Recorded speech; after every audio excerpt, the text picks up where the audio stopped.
Hello friends, myself CS Sitaram Bangalore.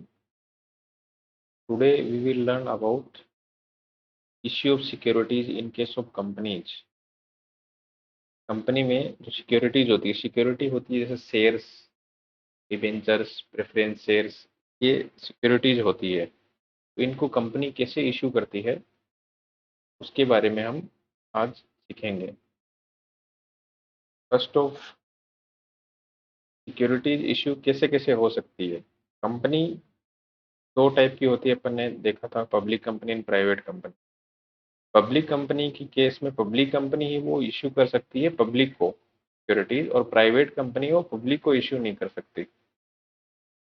तो public company में जो होती है सिक्योरिटीज, वो होती है फर्स्ट टाइप है प्रोस्पेक्टस या पब्लिक ऑफर के थ्रू। पब्लिक ऑफर जैसे आपने सुना होगा कि कंपनियां आईपीओ निकालती है, तो जो आईपीओ होता है उसका नाम होता है इनिशियल पब्लिक ऑफर। वो भी एक तरह का इश्यू ऑफ सिक्योरिटीज है।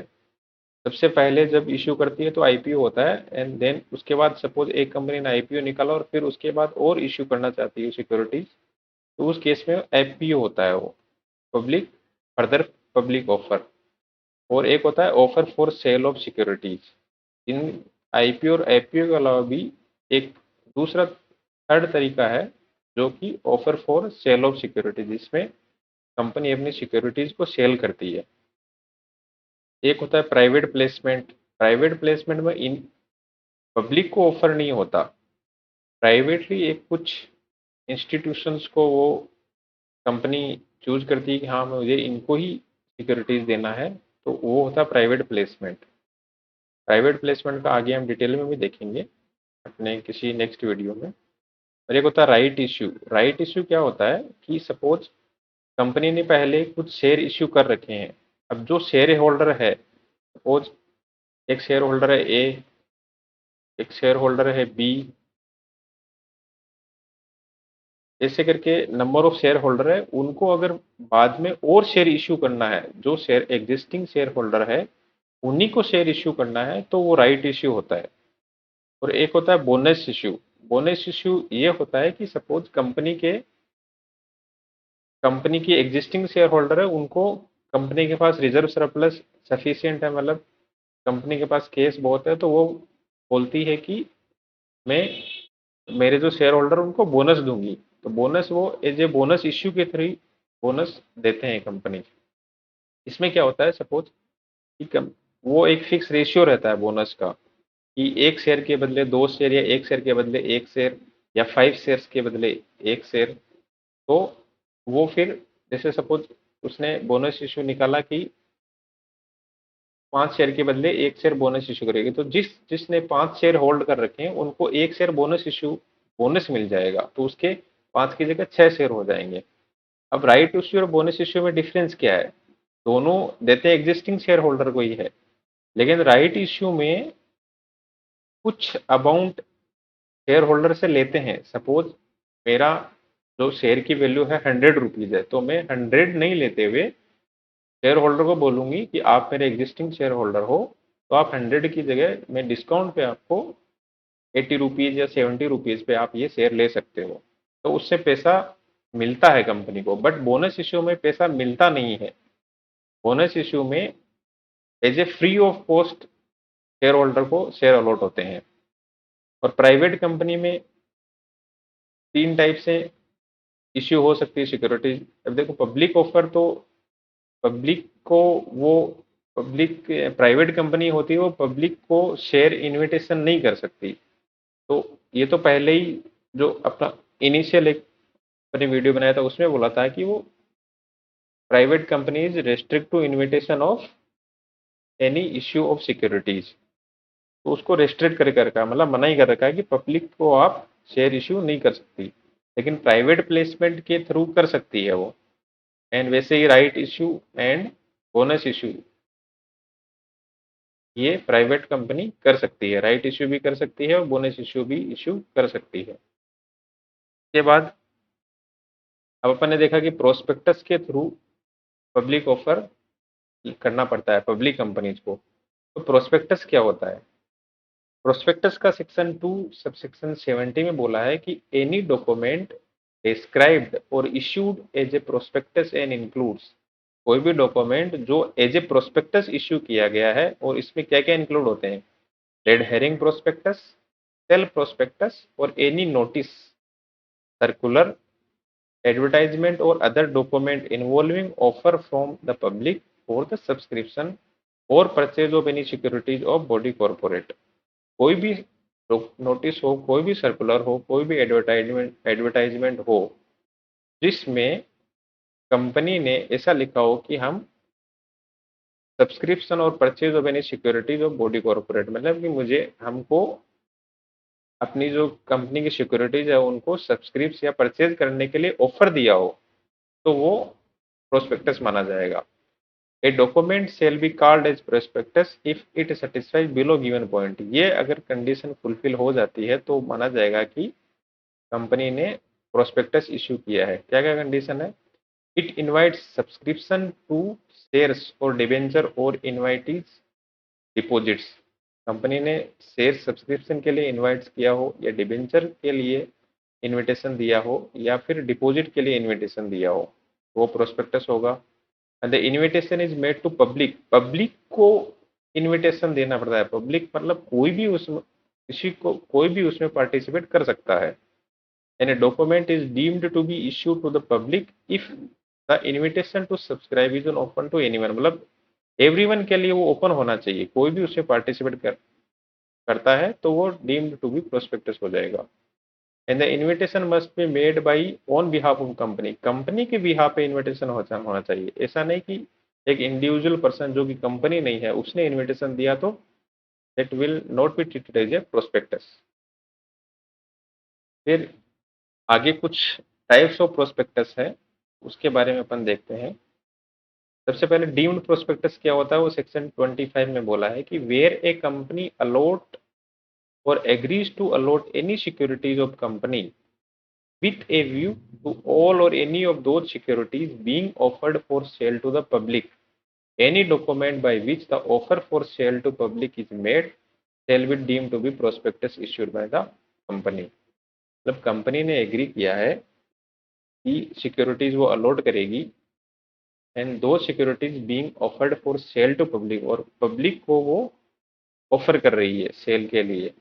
तो any document by which the offer for sale to public is made shall be deemed to be prospectus। अगर कोई भी ऑफर जो पब्लिक को अपनी सिक्योरिटी सेल करने के लिए डॉक्यूमेंट्स इश्यू किया गया है वो डीम्ड टू बी प्रोस्पेक्टस कहलाता है। In case of deemed prospectus all the provision of section 26, जो अभी आगे देखेंगे अपन, and the liability for the misstatement in the prospectus will be applicable. Deemed prospectus में भी अगर कुछ मिस स्टेटमेंट किया है प्रोस्पेक्टस में तो वो सारे रूल्स एंड रेगुलेशन जो प्रोस्पेक्टस के लिए एप्लीकेबल होंगे वो भी प्रोविजन सारे डीम्ड प्रोस्पेक्टस के लिए एप्लीकेबल होंगे।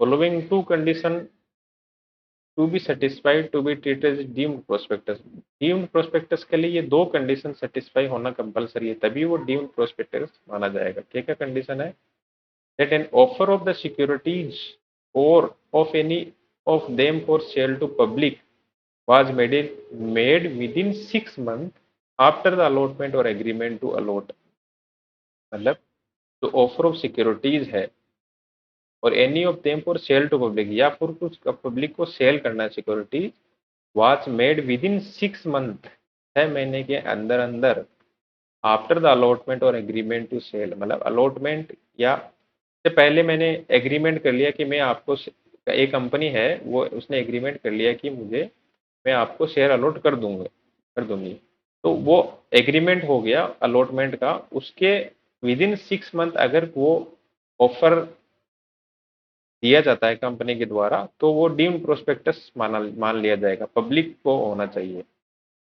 And that at the date when the offer was made, the whole consideration to be issued by the company in respect of securities had not been issued by it, and that the date when the offer was made, जब offer दिया था तो whole consideration to be issued by the company in respect of securities had not been issued by it, और जो consideration है, whole consideration, वो securities का जो कंसीडरेशन मिलना है कंपनी को, वो रिसीव नहीं हो गया हो। ऐसा नहीं होना चाहिए कि मैंने पेमेंट पहले लिया फिर मैंने ऑफर दिया, ऐसा नहीं होना चाहिए। एग्रीमेंट होना चाहिए अलॉटमेंट का सिर्फ, तो वो डीम्ड प्रोस्पेक्टस होगा। फिर प्रोस्पेक्टस में क्या क्या मैटर्स होते हैं, ये इंपॉर्टेंट चीज है कि क्या क्या होना चाहिए प्रोस्पेक्टस में, वो सेक्शन 26 में बोला गया है। तो every prospectus shall be sign and dated, date लिखी होनी चाहिए और साइन होना चाहिए उस पे। जो कंपनी के बिहाफ पे प्रोस्पेक्टस इश्यू कर रहा है, वो उसके डायरेक्टर हो या उसका की मैनेजरल पर्सन हो, ऑफिसर हो, कंपनी सेक्रेटरी हो, उनके साइन होना चाहिए। And every prospectus should contain such detail as specified SEBI in consultation with the central government. अब जो भी सिक्योरिटीज इश्यू होती है उसके सेबी के रूल्स एंड रेगुलेशन एप्लीकेबल होते हैं। तो सेबी ने कुछ डिटेल्स स्पेसिफाइड करी है कि हाँ ये प्रोस्पेक्टस में ये चीजें होनी चाहिए, वो सारी चीजें एक प्रोस्पेक्टस में होनी चाहिए। And company should make declaration that it has complied with the applicable rules and regulation of the SEBI, और कंपनी को डिक्लेरेशन देना पड़ेगा कि सेबी के जो भी रूल्स एंड रेगुलेशन है वो कंप्लाई कर रही है। And the prospectus is not to be issued by a company or on behalf or on its behalf unless on or before the date of publication a copy of prospectus is delivered to the registrar for registration। Prospectus वो जब तक issue नहीं कर सकते जब तक कि registrar of registration मतलब आरओसी को की डिलीवरी मतलब फाइल नहीं कर दिया गया हो प्रोस्पेक्टस को। प्रोस्पेक्टस पब्लिश होने से पहले आपको आरओसी में वो सबमिट करना पड़ेगा। The copy should be signed by every person whose name has been mention in the prospectus as a director and propose director और the assign attorney on his behalf. जो भी एप्लीकेबल होगा उनके prospectus में sign होने चाहिए, director या propose director. And the prospectus should mention that it copy has been delivered to the registrar on its face, और प्रोस्पेक्टस में ये भी लिखना है कि हमने रजिस्ट्रार आरओसी में कॉपी सबमिट कर दी है। No prospectus shall be valid if it is issued more than 90 days after the date on which a copy thereof is delivered to registrar। Registrar को जो कॉपी देने के विद इन 90 डेज आपको prospectus issue करना पड़ेगा। No prospectus shall be valid if it issued more than 90 days, अगर 90 days के बाद कोई इश्यू करता है तो वो वैलिड नहीं होगा। एंड ये जो सेक्शन 26 में जो मैटर्स है, अगर इनका कॉन्ट्रावेंशन होता है तो पेनल्टी क्या लगेगी, कंपनी पे लगेगी 50,000 रुपये मिनिमम, विच में एक्सटेंड टू 3 लाख, 50,000 से 3 लाख रुपए तक। और penalty upon every person who is knowingly a party to the issue of such security shall be punishable with fine minimum to 50,000 but may exceed to 3 lakh or both. मतलब person जिसको पता हो कि हाँ या कॉन्ट्रावेंशन हुआ है सेक्शन 26 का, तो उसको 50,000 रुपये मिनिमम और 3 लाख रुपए का फाइन, अप टू 3 लाख का फाइन और बोथ। फिर आगे process for variation in terms of prospectus. अगर कुछ प्रोस्पेक्टस एक बार इश्यू कर दिया, उसके बाद कुछ कंपनी को लगा कि हाँ कुछ गलती हो गई उसमें, तो आपको उसमें चेंज करने के लिए क्या प्रोसेस है वो बताया, वो लिखा है सेक्शन 27 में। For making any change in the prospectus after it is issued company need to pass special resolution, company को स्पेशल रिजोल्यूशन पास करना पड़ेगा। मतलब जनरल मीटिंग में आपको कंपनी का स्पेशल रिजोल्यूशन शेयर होल्डर की अप्रूवल स्पेशल स्पेशल लेना पड़ेगी। में more than 3/4 of share holder will agree that he you may change in the prospectus. Detail of such resolution shall also be publish in 2 newspaper, और 2 newspaper में applique जो detail है वो देना पड़ेगी। क्या क्या है, कौन सा न्यूज़पेपर होगा, इंग्लिश न्यूज़पेपर और एक vernacular language newspaper where the registered office of company situated. Vernacular क्या होते हैं, जो लोकल लैंग्वेज जहाँ की, जहाँ कंपनी रजिस्टर्ड ऑफिस है। सपोज की कंपनी महाराष्ट्र में रजिस्टर्ड है तो महाराष्ट्र की मराठी लैंग्वेज न्यूज़पेपर में भी वो देना पड़ेगा। And the share holder who do not agree to variation in prospectus are called as dissenting share holder. अब जरूर नहीं कि सारे शेयर होल्डर ने अप्रूवल दे दिया हो, सारे शेयर होल्डर एग्री कर गए हो, कुछ शेयर होल्डर ऐसे होंगे जिन्होंने एग्री नहीं किया, तो उनको डिसेंटिंग शेयर होल्डर बोलते हैं। Dissenting share holder should be given exit opportunity as specified by SEBI. अब डिसेंटिंग होंगे तो उनको ऐसा तो कर नहीं सकते कि हाँ आपने मना कर दिया तो फिर आप उनकी कोई बात मानी नहीं जाएगी। उनको बोला जाएगा कि हाँ आप यहाँ एग्जिट शेयर होल्ड कंपनी से एग्जिट हो सकते हो, उनको अपॉर्चुनिटी दी जाएगी। फिर है आगे, अब कुछ जो सेल्फ अपने प्रोस्पेक्टस के टाइप्स अपन ने देखे थे उसके बारे में देखते हैं। एक होता है सेल्फ प्रोस्पेक्टस। सेल्फ प्रोस्पेक्टस क्या होता है, तो सेक्शन 31 में बोला गया है shelf prospectus can be issued by any public financial institution, company or bank or one or more issue of securities or class of securities as mention in the prospectus. Self prospectus क्या होता है कि कुछ ये mainly public financial institution या bank के द्वारा issue किया जाता है। इसमें एक बार प्रोस्पेक्टस दे दिया तो विद इन 1 ईयर तक आप सिक्योरिटीज इश्यू कर सकते हो उस प्रोस्पेक्टस के बेसिस पे, ये होता है। And when a sale prospectus is issued, then the issuer does not need to issue separate prospectus for each offering, and he can offer or sell securities without issuing any further prospectus। एक बार cell prospectus दे दिया तो उसके बाद उसको दूसरा कोई separate prospectus देने की रिक्वायरमेंट नहीं होगी, वो उस सेल प्रोस्पेक्टस के बेसिस पे can offer or sale securities. And validity period जो अभी बोला था कि 1 साल तक इसकी वैलिडिटी पीरियड रहती है सेल प्रोस्पेक्टस की। इन case of any issue during said period, a company is just required to file an information memorandum intimating the changes that have been happened since the last issue। अब एक बार cell prospectus दे दिया, उसके बाद अगर issue कर रही है company कुछ शेयर्स, तो उसको प्रोस्पेक्टस नहीं देना पड़ेगा, वो एक इंफॉर्मेशन मेमोरेंडम देगी कि जिस डेट को मैंने प्रोस्पेक्टस सबमिट किया था उस डेट से आज तक की डेट का कुछ चेंजेस अगर हुए हैं तो उसमें वो इंटीमेट करेगी company. Where a company has received application for allotment of securities along with advance payment of subscription, before the making of any such change, the company shall intimate the change to such applicant, and if they express a desire to withdraw their application, the company shall refund all the monies received as subscription within 50 days।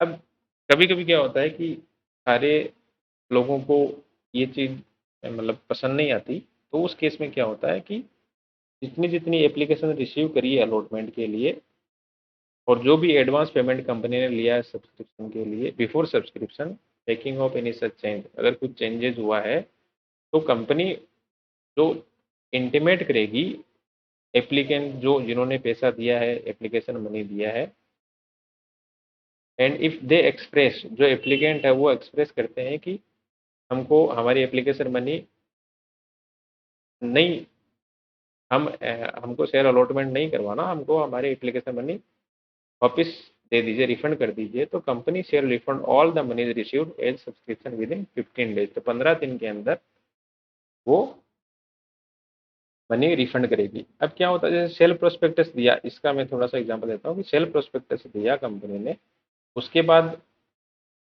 2 महीने 3 महीने हो गए, उसमें कुछ changes हुए, तो share holder को लगा बाद में जो इन्फॉर्मेशन मेमोरेंडम देगी कंपनी कि हाँ ये चेंजेस हुए और हम ये शेयर अब इशू करेंगे, तो कुछ शेयर होल्डर ऐसे हो सकते हैं कि उनको इशू, जब इंफॉर्मेशन मेमोरेंडम पढ़ने के बाद ऐसा लगे कि नहीं अपना पैसा डूब सकता है या अपने को कुछ बेनिफिट नहीं होगा, तो वो फिर अपना पैसा विड्रॉ कर सकते हैं। फिर आता है रेड हेरिंग प्रोस्पेक्टस, जो सेक्शन 32 में बोला रेड हेरिंग प्रोस्पेक्टस वो होता है जिसमें which does not include complete detail in respect of price और क्वांटम ऑफ सिक्योरिटीज। आजकल ये यही जो भी कंपनी शेयर इश्यू करती है वो रेड हेरिंग प्रोस्पेक्टस ही इश्यू करती है। इसमें क्या कि प्राइस नहीं लिखी रहती, एक प्राइस का बैंड लिखा रहता है, जैसे 200 रुपये से 210 रुपये तक एक बैंड होगा, या 120 से 130, 125, ऐसा एक बैंड होगा, मिनिमम प्राइस और मैक्सिमम प्राइस होगा। और क्वांटम सिक्योरिटीज नहीं ली रहती, सिर्फ प्रोस्पेक्टस और सारी डिटेल प्रोस्पेक्टस की रहती है। For a company, in case of public issue through book building process, issue red herring prospectus prior to issue of prospectus। Book building, इसको बुक बिल्डिंग प्रोसेस भी बोलते हैं। बुक बिल्डिंग प्रोसेस मतलब company के price, जो share की price है वो फिक्स नहीं रहेगी। जो जो अलॉटमेंट करेंगे कंपनी, जो जो एप्लीकेशन करेंगे, वो एक प्राइस, जैसे मैंने 100 से 105 का मैंने बैंड रखा, तो कई ऐसे भी होंगे जो 100 रुपए पे बिड करेंगे, कई 101 पे, कई 103 पे, कई 105 पे मैक्सिमम भी इशू करेंगे। तो बाद में जब फाइनल सबका हो जाएगा, तो एक बाद में एक कंपनी रेट, जो प्राइस वो फाइनल कर देगी हमारी ये प्राइस होगी, तो उसको बुक बिल्डिंग प्रोसेस बोलते हैं, और उसी प्राइस पे सबको शेयर अलॉट होंगे। It shall be filed with the registrar at least 3 days prior to opening of the subscription list. ये सब्सक्रिप्शन लिस्ट ओपन होने के कम से कम 3 दिन पहले रजिस्ट्रार को सबमिट करना पड़ता है। एक होता है एवरेज प्रोस्पेक्टस, जो सेक्शन 33 में बोला है, which contain such information as specified by SEBI. SEBI ने कुछ इन्फॉर्मेशन, अब जरूरी नहीं हो कि सारे डिटेल एक ही प्रोस्पेक्टस में दे। एवरेज मतलब उसका प्रोस्पेक्टस का शॉर्ट फॉर्म, इसमें सेबी ने स्पेसिफाई किया है कि हाँ ये कुछ इम्पोर्टेंट इंफॉर्मेशन है, वो आपको इसमें देनी पड़ेगी। And such prospectus shall be attached with the application form for purchase of securities of the company. और ये प्रोस्पेक्टस एप्लीकेशन फॉर्म के साथ ही अटैच रहता है, with the application form for purchase of securities of the company. तो ये types and prospectus हो गए। आज हमने देखा कि प्रोस्पेक्टस क्या होता है, उसके टाइप्स कितने होते हैं, एंड कंपनी सिक्योरिटीज किस कैसे इश्यू करती है। चाहे पब्लिक कंपनी को कौन सी सिक्योरिटी इश्यू कर सकती है, प्राइवेट कंपनी कौन सी सिक्योरिटीज इश्यू कर सकती है। Thank you friends. If you enjoy the session, please like, subscribe and comment on our YouTube channel. Thank you very much.